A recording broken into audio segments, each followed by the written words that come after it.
Hello dear friends, कैसे हैं आप सभी। स्वागत है आप लोगों का पीएलएस मार्शल आर्ट के एक नए हिंदी नोवेल एक्सप्लेनेशन वीडियो में। तो चलिए एपिसोड स्टार्ट करते हैं। तो पिछले एपिसोड आप लोगों ने देखा ही होगा जिसमें चेंज जो हमारा लिन फेंग है वो अपनी फ्यूचर वाइफ की केयर कर रहा था। हाँ, वो लिन फेंग की पहली वाइफ बनेगी। ठीक है, मैं बता देता हूँ पहले से। मेन किंग जी हैं। तो एपिसोड के स्टार्टिंग में हमें दिखाया जाता है या फिर बताया जाता है, बड़े खुले रास्ते पर जिसके दोनों तरफ बंजर खेत थे, दो लोग घोड़ों पर तेजी से दौड़ते हुए नजर आ रहे थे। एक हैंडसम यंग मैन था तो दूसरी बहुत खूबसूरत लड़की। दोनों फुल स्पीड में दौड़ रहे थे। उनके आसपास धूल का बादल उठ रहा था। ये दोनों लिन फेंग और मिंकिंग थे, जो एक ही घोड़े पर बैठकर इंपीरियल सिटी की तरफ जा रहे थे। लिन फेंग सोचता है कि उसे प्राउड हो रहा है कि वो इतनी स्पीड से घोड़ा चला रहा है। घोड़ा इतनी तेजी से दौड़ रहा होता है कि उसके लंबे बाल और कपड़े हवा में झंडे की तरह लहरा रहे होते हैं। लेकिन प्रॉब्लम यह थी कि तेज हवा की वजह से लिन फेंग गिरने वाला था, क्योंकि वो मेन किंग के पीछे खड़ा था। फिर भी उसे थोड़ा कंफर्ट मिलता है क्योंकि वो मेन किंग के शोल्डर्स को पकड़कर अपने आप को बैलेंस कर सकता था। मतलब यह फुल रोमांटिक सीन बन रहा है दोनों लोगों का। ठीक है, लिन फेंग अब सोचता है कि अगर मैंने लिंक की लेयर ब्रेक थ्रू नहीं किया होता और पहले ही की तरह वीक होता तो शायद कब का घोड़े से गिर चुका होता। मेन किंग ने अपनी नज़र में ब्लैक विंड माउंटेन के अलावा कुछ खास नहीं देखा था। फिर भी वो अपने इमोशन को कंट्रोल करना जानती थी और बहुत स्मार्ट थी, और उसकी परसेप्शन भी बहुत शार्प मानी जा सकती थी। इसी वक्त मेन किंग अपना सर घुमा कर लिन फेंग की तरफ देखती है। वो नोटिस करती है कि लिन फेंग स्ट्रगल कर रहा है और हल्की सी स्माइल करना स्टार्ट कर देती है। वो छोटी सी स्माइल इतनी ब्यूटीफुल थी कि लिन फेंग के लिए दुनिया की बाकी सारी चीजें एक पल के लिए बेकार लगने लगती हैं, जैसे सिर्फ वही स्माइल इंपॉर्टेंट हो। लिन फेंग सोचता है कि ये दुनिया कितनी क्रूअल है, कोई इतना खूबसूरत कैसे हो सकता है। वो उसकी तरफ देखते हुए एक पल के लिए सब कुछ भूल चुका होता है, फिर उसकी हल्की सी स्माइल करती है। मेन किंग बोलती है, क्या तुम बैठना चाहते हो? और फिर अब से अपने कैजुअल कोल टोन में आ जाती है। लिन फेंग सीधे बोल देता है, हाँ मैं बैठना चाहता हूँ। लिन फेंग एक सिंपल और हॉनेस्ट पर्सन था, लेकिन इस दुनिया में लोग अक्सर दूसरों की वीकनेस का फायदा उठाते थे, इसलिए ज्यादा हॉनेस्ट होना भी कभी कभी डेंजरस हो सकता था। मेन किंग बोलती है, अगर तुम मुझे बाहर की दुनिया के बारे में ना बताते तो मेरे दिल हिल जाता, तो मैं कॉन्फिडर रखूंगी। ऐसा मतलब बकचोदी हो रही दोनों लोग। ठीक है, लिन फेंग थोड़ा कंफ्यूज था। वो सोचता है उसने खुद भी ज्यादा टाइम उस दुनिया में नहीं बिताया, वो तो मिंग किंग को कैसे इम्प्रेस करे। मतलब यार वही लड़की लड़की कैसा पटा वैसा था भाई, हमें भी नहीं पता है। तभी लिन फेंग के दिमाग में एक आइडिया आता है। वो बोलता है, मैं तुम्हें अपनी फैमिली की स्टोरी बताता हूँ। मिंग किंग हल्की सी हाँ में सर हिला देती है। लिन फेंग धीरे धीरे एक कहानी सुनाना शुरू करता है।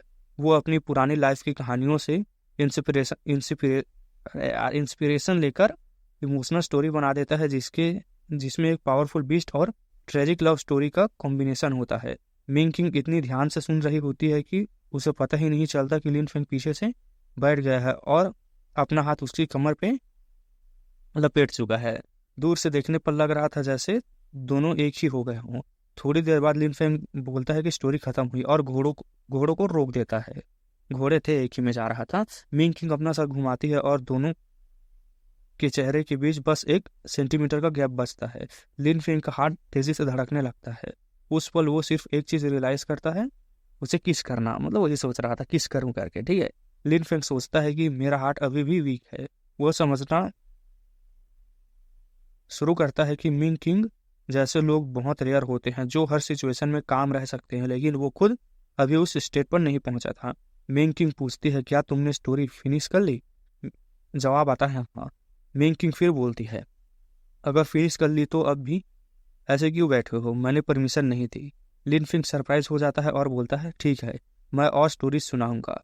मिंग किंग बस बोलती है और आगे देखने लगती है।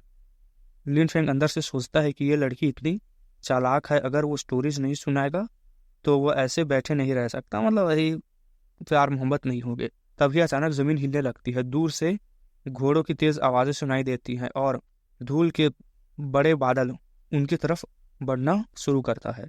कुछ ही देर में आर्म्ड हॉर्सेस राइडर्स उनके सामने से गुजरने लगते हैं। उनका लीडर बस एक सेकंड लीडर लिन के लेयर पर था, फिर आगे बढ़ जाता है। लिन फेंग सोचता है, क्या ये हॉर्स माउंटेन बैंडिट्स है? वो नोटिस करता है कि ये लोग परफेक्टली फॉर्मेशन में चल रहे थे, बिल्कुल डिसिप्लिन आर्मी की तरह।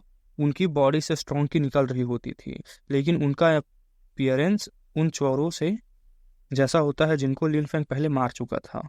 मेंग किंग पूछती है, ये उन चोरों जैसे क्यों लग रहे हैं जिनको तुमने पहले मारा था?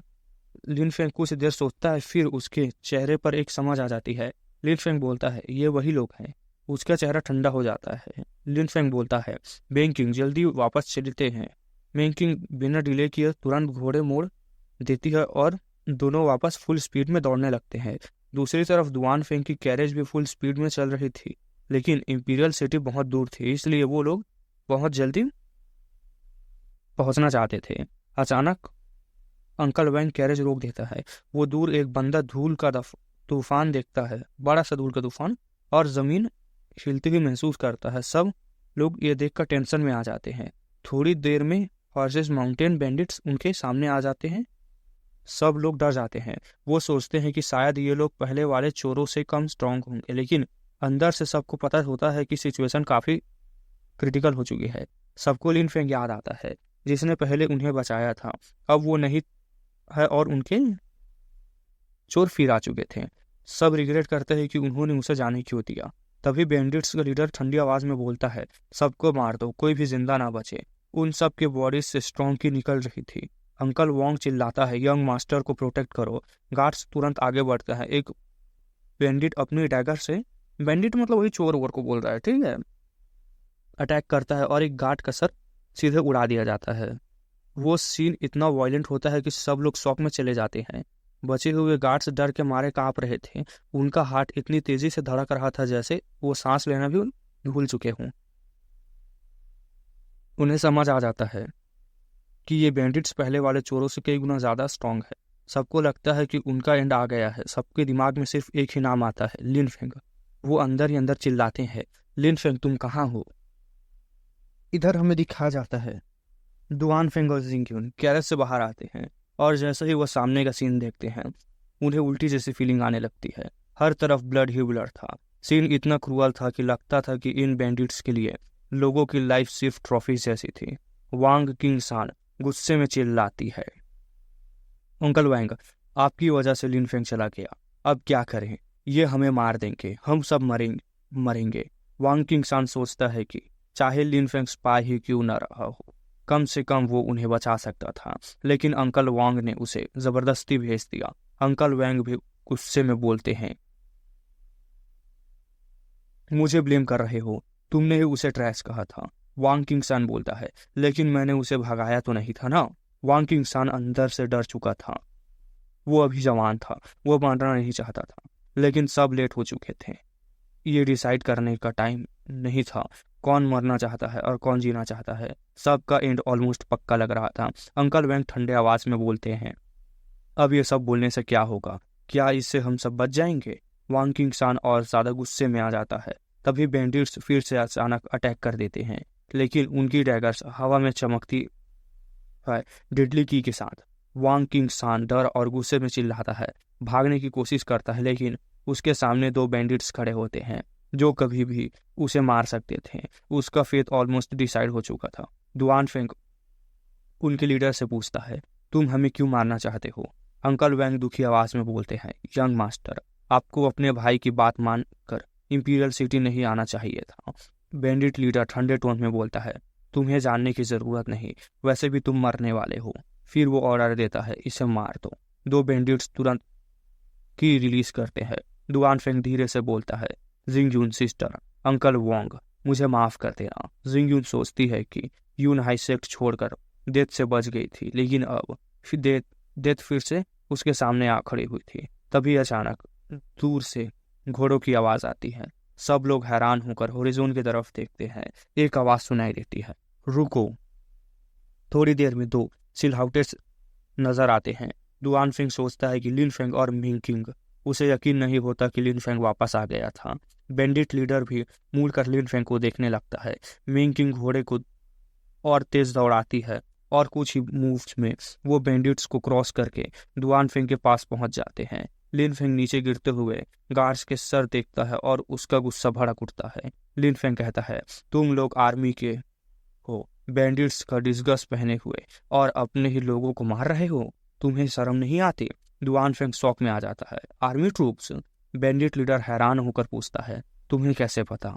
लिन फेंग ठंडे टोन में बोलता है, रियल बैंडिट्स इतने डिसिप्लिन नहीं होते, फॉर्मेशन में मूव करना उनके बस की बात नहीं होती। बस सब बैंडिट्स कुछ पल के लिए चुप हो जाते हैं। लिन फेंग आगे बोलता है, जो थीव्स हमने पहले मारे थे उनके डिस्गस तुमसे बेटर था। बैंडिट लीडर पूछता है, तो तुमने उन्हें मारा? लिन फेंग कॉन्फिडेंटली बोलता है, हाँ, और तुम्हें भी वैसे ही मारूंगा। बैंडिट लीडर गुस्से में बोलता है, तुम अपनी लिमिट क्रॉस कर रहे हो। दो बैंडिट्स दुआन फेंग को छोड़कर लिन फेंग की तरफ बढ़ते हैं। लिन फेंग बिल्कुल काम रहता है। जैसे ही वो पास आते हैं वो अपना हाथ उठाता है। लिन फेंग बोलता है, स्वॉट अनसीटिंग। एक तेज सिल्वर लाइट फ्लैश होती है, दोनों ब्लड वेव्स निकलती हैं, मतलब खून के छींटे, ठीक है। बैंडिट शॉक में बोलता है, लिंक की लेयर। फिर ठंडे टोन में बोलता है, अब समझ आया तुम इतने एरोगेंट क्यों हो। वो अपनी पावर रिलीज करता है। लीडर बोलता है, मैं 3rd लेवल पर हूँ, तुम 1st पर हो, तुम मेरा कुछ नहीं बिगाड़ पाओगे। वो आगे बोलता है, मेरे सारे लोग 2nd लेयर के हैं, तुम सब के सामने कुछ नहीं हो। फिर वो ऑफर देता है, अगर तुम मेरे साथ आ जाओ तो मैं तुम्हें माफ कर दूंगा। लिन फेंग को रिक्रूट करना चाहता होता है क्योंकि वो उसकी टैलेंट समझ चुका था। लीडर बोलता है, मैं तुम्हें ट्रेन करूंगा, तुम बहुत आगे जाओगे। लिन फेंग बस उन्हें देखकर एक स्माइल करता है, फिर बोलता है, सपने देखो। बैंडिट लीडर गुस्से में चिल्लाता है, क्या तुम्हें डर नहीं लगता? लिन फेंग मॉकिंग टोन में बोलता है, सिर्फ 3rd लेवल पर हो तुम, स्ट्रॉन्ग कहते हो? तब लिन फेंग अपनी की रिलीज करता है। सब लोग शॉक हो जाते हैं। 2nd लिंक की लेयर, फिर उसकी पावर और बढ़ने लगती है। सब हैरान हो जाते हैं। वो पीक 2nd लेयर पर पहुंच चुका था और फिर बूम, उसकी पावर 3rd लेवल पर पहुंच जाती है। दुआन फेंग और जिंग यून कंप्लीटली शॉक में चले जाते थे। लिन फेंग सिर्फ 16 साल का था और 3rd लिंक की लेयर, ये मॉन्स्टर लेवल टैलेंट था। लीडर के दिमाग में आता है, इसे रिक्रूट करना ही होगा। वो बोलता है, तुम जीनियस हो, लेकिन फिर भी हम सब मिलकर तुम्हें मार सकते हैं। वो फिर से ऑफर देता है। लिन फेंग ठंडी वॉइस में बोलता है, क्या तुम्हें लगता है मैं तुम्हें हरा नहीं सकता? तब लिन फेंग अपनी पूरी कंडेंस्ड पावर रिलीज करता है। एक पावरफुल की वेब सबको कवर कर लेती है। उसके अंदर स्वॉर्ड की भी होती है जो ब्लेड की तरह सबको फील होती है। लीडर शॉक में बोलता है, स्वॉर्ड फोर्स। लिन फेंग हंसने लगता है। वो एक और स्टेप लेता है और भी पावरफुल स्वॉर्ड की रिलीज होती है। दुआन फेंग धीरे से जिंग यून को बोलता है, अगर मैं उसके सामने होता तो एक पल में मर जाता। जिंग यून भी शॉक होती है। अंकल वेंग भी लिन फेंग को देखकर समझ नहीं पा रहे होते कि क्या सोचना चाहिए। बैंडिट लीडर के चेहरे पर अगली एक्सप्रेशन आ जाते हैं। अब वो क्लियरली समझ चुका था कि लिन फेंग उसके लिए एक रियल थ्रेट बन चुका है और उसने जो पहले कहा था वो सब उसे खुद ही बेकार लगने लगता है।